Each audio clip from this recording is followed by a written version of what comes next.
तो यार जीवन का एक नियम है बड़ा सीधा साधारण सा, गार्बेज इन गार्बेज आउट। अगर कूड़ा ही दिमाग में भरोगे तो दिमाग से निकलेगा भी कूड़ा। अगर आप गलत रास्तों का इस्तेमाल करेंगे तो आप जाएंगे भी गलत रास्ते पे, सही तो जा ही नहीं सकते, कोई माइकल लाल नहीं ले जा सकता सही जगह पे। हाँ है ना। ये मेरी कहावत नहीं है, मतलब इतने सालों का बड़े बुजुर्गों का एक्सपीरियंस है कि भाई कूड़ा डालोगे दिमाग में तो कूड़ा ही आएगा, गलत तरीका अपनाओगे तो गलत तरीका ही लेके जाएगा, जीवन में गलत ही रास्ते पर लेके जाएगा।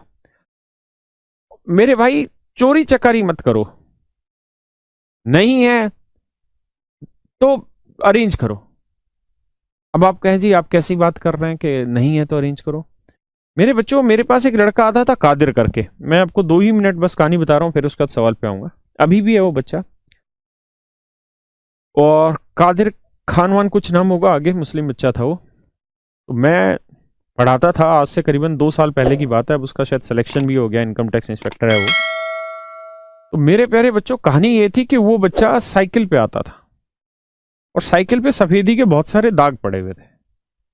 मैं जैसे क्लास में घुस रहा था वो मुझे वहीं पे मिल गया। तो मैं उसकी साइकिल को देख के हैरान रह गया, क्योंकि आज के टाइम में एटलस साइकिल, वो भी पुरानी खचेड़ा सी साइकिल पे कौन आता है? कोई नहीं आता। क्यों? क्योंकि हर आदमी माँ बाप की कमाई पे जी रहा है, और माँ बाप की कमाई को अपनी कमाई समझ के अपनी औकात को ऊपर उठा लेता है। तो बहुत क्या मतलब, मैंने आज तक उसी बच्चे को देखा है, या एक आध कोई और बच्चा होगा, नहीं तो 99.99% स्टूडेंट ऐसा मिला है जो अपनी तौहीन समझता है साइकिल पे कोचिंग पे आने में मुखर्जी नगर। तो यार मैंने उस बच्चे को देखा और वो बच्चा बड़ा दयनीय सी स्थिति में था। सुबह का बैच था 8 बजे, मैं भी वहीं पे पहुंचा। तो मैंने उस बच्चे को देखा, यार देख के मेरे को बड़ा बुरा सा महसूस हुआ कि यार ये बच्चा तो सच में कोई ना कोई दिक्कत में है, तभी ये इतनी साइकिल पे आ रहा, और दाग वाग से है, और बच्चा थोड़ा सा मतलब साफ सुंदर सा दिखाई नहीं दे रहा था। साफ सुंदर का मतलब ये नहीं कि रूप का, साफ सुंदर का मतलब नहाया धोया उस टाइप का नहीं दिख रहा था। मैंने बात करी, मैंने कहा बेटा क्या क्या काम करता है?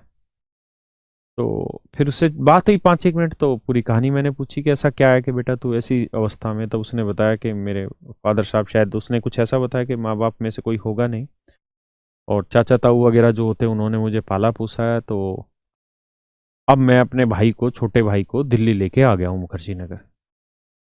तो अब मैं खुद कोचिंग कर रहा हूँ और छोटे भाई को स्कूल में पढ़ा रहा हूँ मुखर्जी नगर में। तो खर्चा पानी कैसे चलता है? तो सर 1 रुपए की कोई मदद नहीं करता। तो सुबह उठ के मैं अखबार बांट के आता हूँ और पूरे दिन में सफेदी करता हूँ। सफेदी जो मजदूरी होती है ना, पेंट वेंट वाला काम, ये काम करता हूँ।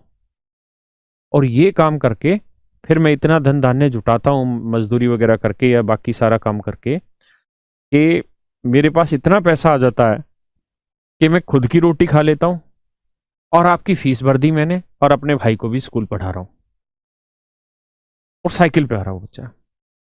मैंने यार मतलब बड़ा, मैं उस चीज में बड़ा ही परेशान हुआ कि यार इतना कष्ट भी किसी को क्यों दे भगवान, अगर कोई बच्चा पढ़ना चाह रहा है।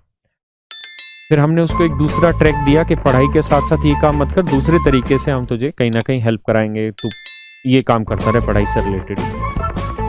मेरे प्यारे बच्चों, उस दिन मैंने एक चीज ये सीखी कि अगर आप गरीब